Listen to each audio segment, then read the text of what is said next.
Hello everyone, welcome back to try and test kitchen. આજે હું તમારી સાથે શેર કરીશ સુરતની મોસ્ટ ફેમસ ડિશ રતાળુ પૂરી બનાવવાની રેસીપી. બેસનની ચટણી જેની સાથે રતાળુ પૂરી ખાવાની મજા જ પડી જાય એની રેસીપી પણ આજે આપણે જોઈશું. તો મરી મસાલાથી ભરપૂર સુપર ટેસ્ટી રતાળુ પૂરી અને બેસનની કઢી બનાવવાનું સ્ટાર્ટ કરીએ. જો તમને રેસીપી પસંદ આવે તો વિડીયોને લાઈક જરૂરથી કરજો, શેર કરજો અને મારી ચેનલ ઉપર નવા હો તો મારી ચેનલ ટ્રાય એન્ડ ટેસ્ટ કિચનને સબસ્ક્રાઈબ જરૂરથી કરજો. સબસ્ક્રાઈબ કરવું એ બિલકુલ જ ફ્રી છે. સુરતની ફેમસ રતાળુ પૂરીના ભજીયા બનાવવા માટે આપણે માર્કેટમાં મળતા આ ટાઈપના રતાળુનો યુઝ કરશું. રતાળુને મેં એકદમ સારી રીતે વોશ કરી લીધું છે કારણ કે ઉપર ખૂબ જ માટી અને કચરો હોય છે. જો તમારી પાસે આ ટાઈપના રતાળુ તમને ના મળતા હોય તો નાના આ ટાઈપના રતાળુ માર્કેટમાં મળતા હોય તમે એનો પણ યુઝ કરી શકો છો. પણ અહીંયા મારી પાસે અવેલેબલ છે એટલે હું આ ટાઈપનો મોટો રતાળુનો યુઝ કરીશ. હવે આપણે રતાળુને છાલ કાઢી લઈશું. તો તમારે જેટલા પણ ભજીયા બનાવવા હોય એના બેઝ ઉપર તમે રતાળુને કટ કરી લેવા. તો વચ્ચેથી આપણે રતાળુને કટ કરી લઈશું. રતાળુ ચીકણા હોય છે માટે આપણે હાથ ઉપર આ રીતે થોડું 1 થી 2 ટીપા તેલ અપ્લાય કરી દઈશું. અને રતાળુથી ખંજવાળ પણ આવે છે તો આ સ્ટેપ કરવો ખૂબ જ જરૂરી છે. હાથ ઉપર તેલ લગાવી લેવું જેથી તમને હાથમાં ખંજવાળ પણ નહીં આવશે અને રતાળુ ચોંટશે પણ નહીં. તો આપણે ચાકુ વડે અથવા તો છોલણિયા વડે રતાળુની છાલને કાઢી લઈશું. તમે જોઈ શકો છો અહીંયા મેં રતાળુની છાલને રિમૂવ કરી દીધી છે. ખૂબ જ સરસ પર્પલ કલરનું આપણું રતાળું છે. હવે આપણે રતાળુના પતીકા કરવાના છે તો તેના માટે તમે કોઈ પણ આ ટાઈપનું જે સ્લાઇસર આવે એનો પણ યુઝ કરી શકો છો. તો સ્લાઇસર જેટલું મોટું હશે એ પ્રમાણે તમારા પતીકા પડશે. તો તમે જોઈ શકો છો એકદમ પતલી સ્લાઇસ આપણી રતાળુની થઈ છે. જો તમારે સ્લાઇસરથી કરવું હોય તો સ્લાઇસરથી પણ કરી શકો છો અથવા તો તમે ચાકુના વડે આ રીતે પણ મીડિયમ થિકનેસવાળી રતાળુની પતરી બનાવી શકો છો. તમે જોઈ શકો છો મીડિયમ સ્લાઇસવાળી રતાળુની પતરી અહીંયા મેં કટ કરી લીધી છે. તો ચાકુના હેલ્પથી હું બધી જ પતરી આ રીતે કટ કરી લઈશ. તો એકદમ સરસ મીડિયમ થિકનેસવાળી પતરી આપણે બનાવવાની છે. પતરી બહુ વધારે પડતી જાડી હશે તો રતાળુ કાચા રહેશે અંદરથી અને વધારે પડતી પતલી હશે તો ઓવરકુક થઈને તૂટી જશે. તો ધ્યાનમાં રાખવું કે મીડિયમ સાઇઝની જ આપણે પતરી કરવાની છે. તો અહીંયા મેં બધી જ પતરી કરી લીધી છે. હવે આપણે રતાળુ માટેનો મસાલો બનાવીશું. તેના માટે એક ખાની દસ્તો લઈશું. તેમાં આપણે 1 ચમચી સૂકા ધાણા ઉમેરીશું અને 1 ચમચી કાળા મરી ઉમેરીશું. બંનેને આપણે અધકચરા ક્રશ કરી લેવાના છે. મરી અને ધાણા અધકચરા ક્રશ થઈ ગયા છે. હવે આપણે બાઉલમાં કાઢી લઈશું.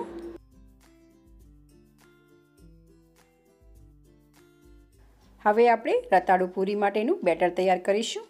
તેના માટે એક મિક્સિંગ બાઉલમાં 1.5 કપ બેસન ઉમેરીશું.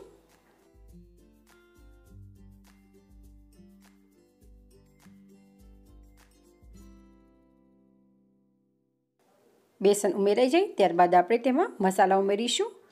1/4 ટેબલસ્પૂન હળદર ઉમેરીશું. અડધી ચમચી લાલ મરચું ઉમેરીશું.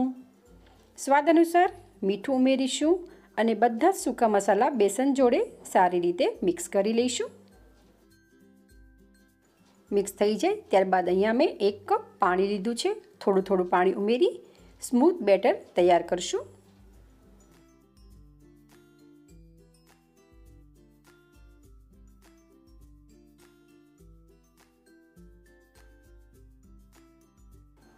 તમે જોઈ શકો છો બેટરની કન્સિસ્ટન્સી આ ટાઈપની હોવી જોઈએ, ફ્લોઈંગ કન્સિસ્ટન્સી. હવે આપણે બેટરને 4 થી 5 મિનિટ સુધી એક જ ડાયરેક્શનમાં આ રીતે ફેટી લેવાનું છે જેથી ભજીયા એકદમ સરસ આપણા ફૂલશે. 5 મિનિટ બાદ આપણું બેટર તૈયાર છે. હવે આપણે આમાં કોઈ પણ જાતનો સોડા ઉમેરવાનો નથી. બેકિંગ સોડા કે સાજીના ફૂલ જે આપણે ભજીયામાં યુઝ કરતા હોઈએ એનો આપણે બિલકુલ યુઝ નથી કરવાનો. હવે આપણે 1 ટેબલસ્પૂન ગરમ તેલ ઉમેરી ફરીથી બરોબર ફેટી લેવાનું છે બેટરને. આમ કરવાથી ભજીયા એકદમ સરસ ક્રિસ્પી બનીને તૈયાર થશે. જો તમારે ચોખાનો લોટ ઉમેરવો હોય તો તમે 1 ટેબલસ્પૂન ઉમેરી શકો છો. આ બેટરને બનાવવા માટે 1 કપ પાણીનો મેં યુઝ કર્યો છે. હવે આપણે રતાળુ પૂરી બનાવીશું. તેના માટે તૈયાર કરેલી રતાળુની સ્લાઇસ લઈશું. એક બેટરમાં કોટ કરશું. બંને સાઈડથી એકદમ સરસ બેટરમાં કોટ કરી લેવાની છે. ત્યારબાદ આપણે ક્રશ કરેલો ધાણા અને મરીનો મસાલો ઉપર આ રીતે સ્પ્રિંકલ કરીશું અને ભજીયાને આપણે તેલમાં ડ્રોપ કરશું. તેલ મેં ઓલરેડી ગેસ ઉપર ગરમ કરવા માટે મૂકી દીધું હતું. આપણે બેટર ઉમેરી ચેક કરી લઈએ. એકદમ સરસ આપણું તેલ ગરમ થઈ ગયું છે. ગેસની ફ્લેમને આપણે મીડિયમ કરશું અને રતાળુની સ્લાઇસને બેટરમાં કોટ કરી ઉપર મસાલો લગાવી તેલમાં આપણે મૂકતા જઈશું. જે મરી અને મસાલોવાળો ભાગ છે એ આપણે ઉપર રાખવાનો છે.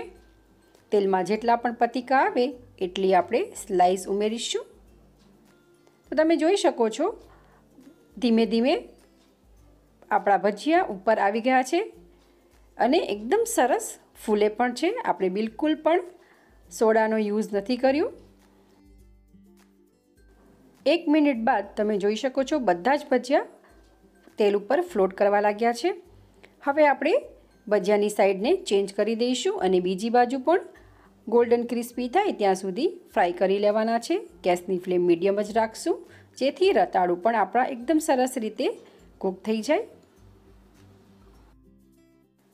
તો ભજીયાને ફ્રાય થતાં 3 થી 4 મિનિટ થઈ ગઈ છે. મીડિયમ ફ્લેમ ઉપર એકદમ સરસ ગોલ્ડન ક્રિસ્પી થઈ ગયા છે. હવે આપણે ભજીયાને કાઢી લઈશું. તો જારામાં આપણે બધા ભજીયા લઈ લેવાના છે જેથી એક્સ્ટ્રા ઓઇલ જે છે એ બધું જ નીકળી જશે.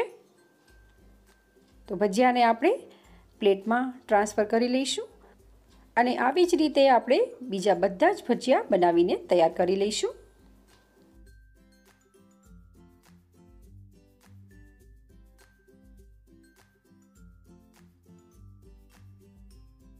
તો તમે જોઈ શકો છો આપણા બીજા બધા જ ભજીયા ફ્રાય થઈને તૈયાર થઈ ગયા છે.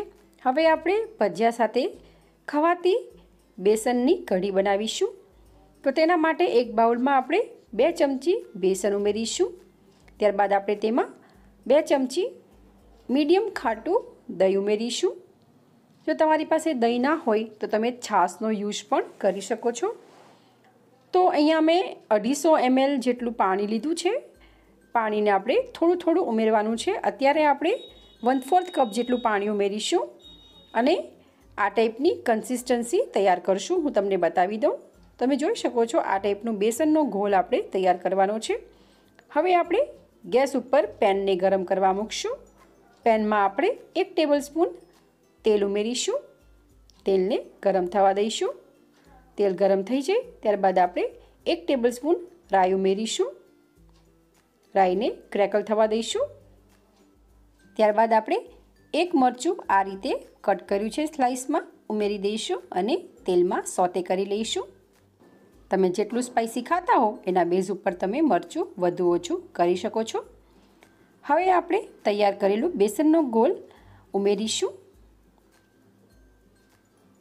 બાઉલમાં થોડું પાણી ઉમેરી એ પાણી પણ આપણે ઉમેરી દઈશું અને એકદમ બરોબર આપણે ગાંઠા ન રહે એ રીતે મિક્સ કરી લઈશું. તમે જોઈ શકો છો મિશ્રણ થોડું ઘટ થઈ ગયું છે, થીક થઈ ગયું છે. વધુ 1/4 કપ પાણી ઉમેરી બરોબર મિક્સ કરી લઈશું. બરોબર મિક્સ થઈ જાય ત્યારબાદ આપણે 1/4 ટેબલસ્પૂન હળદર ઉમેરીશું. સ્વાદ અનુસાર મીઠું ઉમેરીશું. 1 ચમચી ખાંડ ઉમેરીશું. અગેન અહીંયા તમે જેટલું ગળ્યું ખાતા હો એના બેઝ ઉપર ખાંડની ક્વોન્ટિટી તમે વધુ ઓછી કરી શકો છો. બધા જ મસાલાને બરોબર મિક્સ કરી લઈશું. મસાલા મિક્સ થઈ ગયા છે પણ કઢી આપણી થોડી ઘાટી થઈ ગઈ છે. તો રિમેનિંગ જેટલું પાણી હતું એ બધું જ પાણી હું ઉમેરી અને મિક્સ કરી લઈશ. તો આ ટાઈપની કન્સિસ્ટન્સી હોવી જોઈએ. હવે આપણે કઢીને 1 મિનિટ સુધી બોઇલ કરી લઈશું. તો 1 મિનિટ બાદ તમે જોઈ શકો છો ખૂબ જ સરસ બોઇલ આવી ગયો છે અને આપણી એકદમ પરફેક્ટ કન્સિસ્ટન્સી આવી ગઈ છે. તમારે મીઠું અને થોડી ખટાશ ચેક કરી લેવી. આ સ્ટેજ ઉપર જો ઓછું લાગતું હોય તો તમે ઉમેરી શકો છો. તો ગરમા ગરમ કઢીને આપણે રતાળુ પૂરી જોડે સર્વ કરીશું. તો તમે પણ એકવાર ઘરે આ રીતે બેસનની કઢી અને રતાળુ પૂરી જરૂરથી બનાવજો અને કેવા બને છે એ તમે મને કમેન્ટ બોક્સમાં જરૂરથી જણાવજો. જો તમને આ રેસીપી પસંદ આવી હોય તો વિડીયોને લાઈક કરજો, શેર કરજો અને મારી ચેનલ ઉપર નવા હો તો ચેનલને સબસ્ક્રાઈબ જરૂરથી કરજો. સબસ્ક્રાઈબ કરવું એ બિલકુલ જ ફ્રી છે. અને હા, આ રેસીપી તમને કેવી લાગી એ મને કમેન્ટમાં જરૂરથી જણાવજો. તો ચલો ફરી મળીશું એક નવી રેસીપી સાથે. Thank you for watching.